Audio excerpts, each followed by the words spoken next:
Here are the 3 things you need to get straight A's and only study 1 hour a day, so the rest of the day is all yours and you have the freedom to do whatever you want. Isn't that great? I guarantee this will work for anyone. Number 1, take the easiest classes ever. Instead of the guy who tries to maximize their weighted GPA, you just maximize your unweighted GPA, which means you try to get that 4.0 with as little effort as possible. Number 2, when you do study, you work with, no, not 80%, not 90%, but 100% efficiency. That means no phone, no music, no looking up, not even getting water for the risk that you have to go to the bathroom in the 1 hour. Numero tres, outside of studying, you're going to Einsteinify your brain. How else do you think other students study so little and still get good grades? They're geniuses. So any kind of content you consume, it has to be educational and at least 3 hours long so you maximize your attention span, and every night you fall asleep listening to Mozart.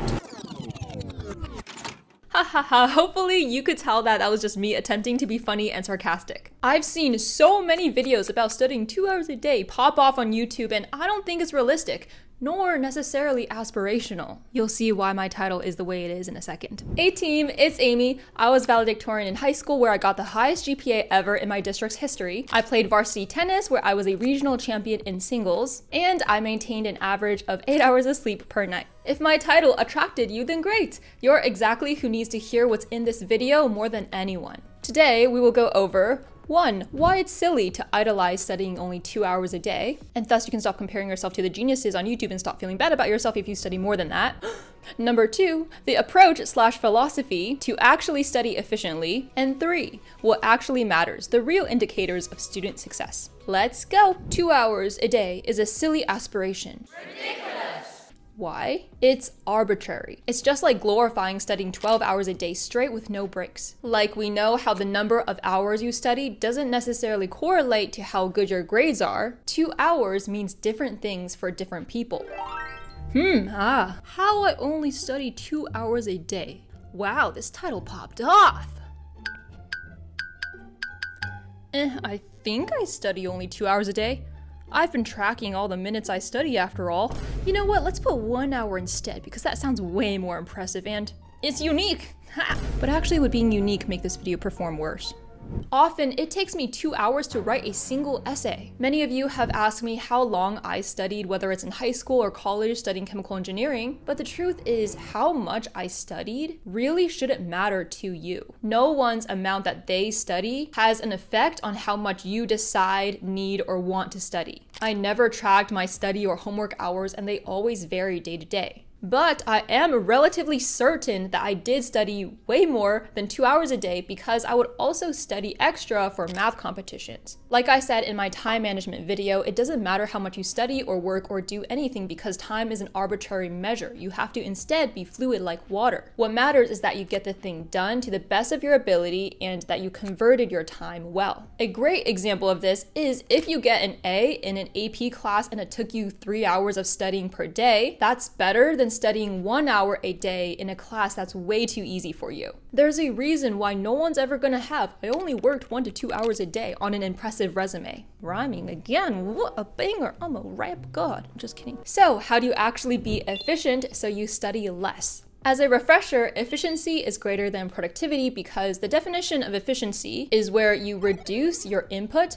while maintaining or increasing your output. The helpful way I think about it is increase the density of your output. So imagine a big hollow sphere with lots of little cotton balls in it. This sphere represents your amount of time, and let's say the size represents 5 hours. The little cotton balls inside represent your learning. Let's just say there are 50 in there. In this large sphere of 5 hours, there could be a lot of empty gaps in space. Well, you can take that sphere and shrink it down in size so it's now 2 hours of space. But the number of 50 cotton balls in there stays the same. They're just more densely packed. Well, in studying, how do you shrink your sphere size while maintaining the learning? 2 things, you increase active learning and you decrease passive learning. I've never heard of the term active recall until I far graduated Caltech. Yet I was still accidentally doing this active recall because intuitively I knew that that was more intense and creating a more dense output of learning. How I did active learning was learn by doing. Confucius say, I hear and I forget. I see and I remember. I do and I understand. You engage with material a lot better and retain the information better when you are the one that answers questions and recall information from your head to see whether you know the stuff or not. A lot of students, when they get homework, they will study and flip through the pages before they try to answer the questions. But what I do is to jump right into any homework or practice questions and engage with the material actively, and this helps me retain it more and is more interesting and exciting to study this way. As far as decreasing passiveness, you want to reduce tedious tasks like rereading, highlighting notes, and making your own flashcards. Anything that basically is a little more mindless and where you can zone out. There are many ways in which you can increase your activeness and decrease passiveness, so comment your ideas below, just real quick, so you can train your own problem-solving skills and creativity. Definitely try your ideas too, and I'm gonna give you an awesome free tool that will help you accomplish both. Thea Study, who is the kind sponsor of this portion. Thea cuts out all of the passive tasks and helps you jump straight into active learning because it quickly generates tests, flashcards, and even games for you. Just start by describing any subject you're studying. You can even upload lecture slides and handwritten notes. The Socratic method is one of the most effective ways of learning, and Thea helps you use it by giving quizzes. In Smart Study, you will answer questions and directly get answer explanations, so you get that back and forth iterative learning. Tip: I find it helpful to read all answer explanations after each question, even if you got the question right, because this helps optimize your retention. In other words, it's harder for you to forget what you just learned. You know how 2 hours means different things for different people? Well, that's because everyone learns in different ways and at different paces. So it's important to customize, and Thea allows you to do this, where in their quizzes, you can change the difficulty level and question types based on your needs. Especially with final season and you might have like 5 finals in a single week, we definitely want to save time for studying in each of them. The efficiency unlock is using a platform like Thea. I'll say it again, definitely do mock tests. They are super effective and efficient at finding your weaknesses in a time crunch. You really cannot predict how well you're gonna do on that final if all you've been doing is doing practice questions in your cozy bed with the fireplace on and no time limit. And if you even further want to amp up your fun, you can play games with terms. Like this matching game will make memorization so much faster. Finally, you can make the most of your commute time by using study guides that Thea conveniently generates for you. This is my 4th time partnering with Thea because they're awesome and so many of you agree as seen by your comments, and you are so smart. Some of you pointed out that their name is short for Athena, which is the goddess of wisdom. Let Thea help you get the A with a link in my description. But Amy, what are the step-by-step actions I can take to increase my efficiency? The most effective way to study less and elevate your results is to take a philosophy, not prescriptive tips, and problem solve for your own unique situation. Screenshot to save and execute this free one-pager. Okay, Amy, so I'm just so stressed about school, and all I want is A's to please my parents, and that's what society tells me I have to do, so why can't I just try to minimize the amount of time I spend studying so I can get it to 1 to 2 hours? I get it. Sometimes it's really hard to lose sight of the bigger picture and what all of your hard work is for. Studying 2 hours a day is not a good indicator of your success as a student, but here's what is. First and foremost, your growth. When you have self-love and you care about yourself and you believe in your potential, you are excited about growing and challenging yourself. I alluded to this in my introduction hook when I joked that you should take the easiest classes possible. You see, when things are too easy and you cruise, you will actually feel less driven and motivated. There's a sweet spot of feeling fulfilled and driven, and that is called the stretch zone. In this stretch zone, the sweet spot, the key is to challenge yourself. Once you take your focus away from time, it becomes easier. Just prioritize what you actually want to accomplish and ask these questions. 1, am I challenging myself enough? And 2, am I using my time efficiently? On the first question, colleges care about your course rigor, stats, GPA, and then they consider your extracurriculars. You can't breeze by and study 1 to 2 hours a day in the easiest classes, get no awards, and do 5 extracurriculars and expect to get into a great school. It doesn't work like that. Even though a top school is not like the end-all be-all, it's kind of a proxy, right? Because there's a reason why colleges look at these certain attributes of how much you challenge yourself. They want to know that you are able to handle greater academic rigor in a university university setting, and that is a good indicator of further success as a person down the road. If you've never stretched yourself in a more risk-free, comfortable environment like middle school, high school, even college, then truly going into the real world and having an employer is going to be a rude wake-up call. Like, if you are studying 2 hours a day, I recommend you increase the rigor of your course load or find something else that's intellectually stimulating and demanding, like perhaps math competitions, knowledgeable, just something else, because your brain is at the time for molding. You may complain about tests and be like, oh, why is there always such a time crunch, so stressful? This is not like the real world. Well, in the real world, employers are going to give you tight deadlines to finish huge tasks. And if you can't handle that and break down under that stress, well, you're probably not going to be able to get that great bonus and that raise in paycheck. An important skill is also how well can you handle challenges that life throws at you, because life will inevitably throw you challenges and curveballs. On the second question about efficiency, no. You do not need to be 100% efficient. That's not possible. We're not robots. My tips that I cover in my videos, on my channel, on my podcast are just ways to help you maximize your productive, efficient time in an easier, less stressful way. And honestly, hopefully in a more enjoyable way too. For example, 80% of the time being your definition of efficient is amazing. Just focus on elevating your conversion rate, whether it's in the tips you hear, the time that's right in your hands. Like, don't let that slip through your fingers like sand, because time is more valuable than gold. Speaking of gold, the golden mindset here is to have pride in your work. Funny enough, it's a great example of how this video you're watching right now, this outline I started almost a year ago. This video itself that shares that good things take time is proof that good things take time. Hopefully you think this is a good video. I'm not sure how well these videos will perform, to be honest, because I don't really understand our society's values now, and whether all people like to see nowadays are just some fake hacks to give them a dopamine boost.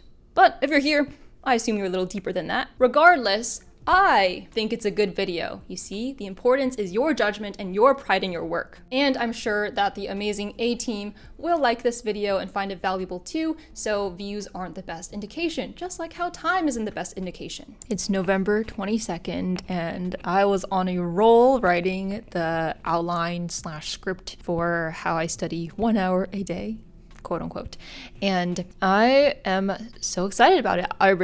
Today I was like, oh my gosh, I have to finish my outline because I have to film. And I'm just like dreading it, and kind of like, there's just this every atom in my body is like pulling me away from doing this productive thing. But then when I got into it, I started to really enjoy the process, being excited about the skits I'm adding, the little details, the fun remarks that now I'm spending a lot more time than I expected and originally wanted to on this video. But you know what? It's like, why would I sacrifice that quality and the excitement and the fun in making this awesome video I'm proud of for just the sake of less time on it, right? That doesn't really make sense. So I think ironically this comes full circle. It's so meta that writing this video exactly showcases the things I'm saying in this video about not putting an arbitrary label on how well you're doing, especially not based on time. Because enjoying the process and being proud of yourself and actually growing and delivering something that is of your highest potential is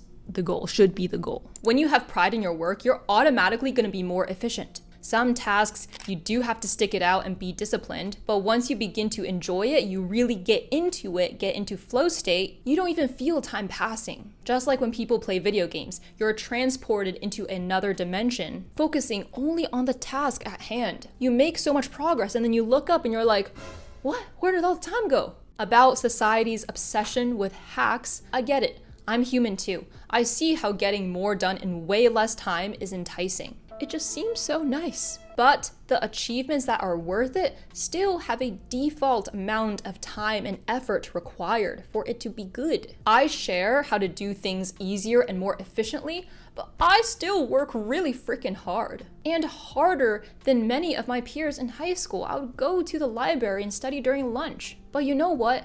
That should be reassuring, right? We don't feel so good when kids may come from a wealthy family and seem to get everything handed to them. We want to have hope that it doesn't just take luck or a hack. Like Connor Price's song, Work smarter, not harder, I know this, but I still do both, I'm a go-getter. I'm more of a singing person, not a rapping person, so sorry you had to hear that, but you get the point. So if you want straight A's or any other achievement, what's it gonna take? Are you going to sacrifice you getting straight A's just because you're like, oh, but it's gonna take more than 2 hours a day of studying? No, that better not be your attitude. You must prioritize the result and what you gain from the process first. Then you just do whatever it takes, honestly, to get there first and foremost. Then only after you've worked hard and you understand the process from beginning to end, you can then reflect and problem solve ways to reduce the amount of time it takes if necessary. Great job today. You can tell I was pumped up about this topic because I think it's really telling when all those videos about studying only 2 hours a day pops off on YouTube. And again, I'm just like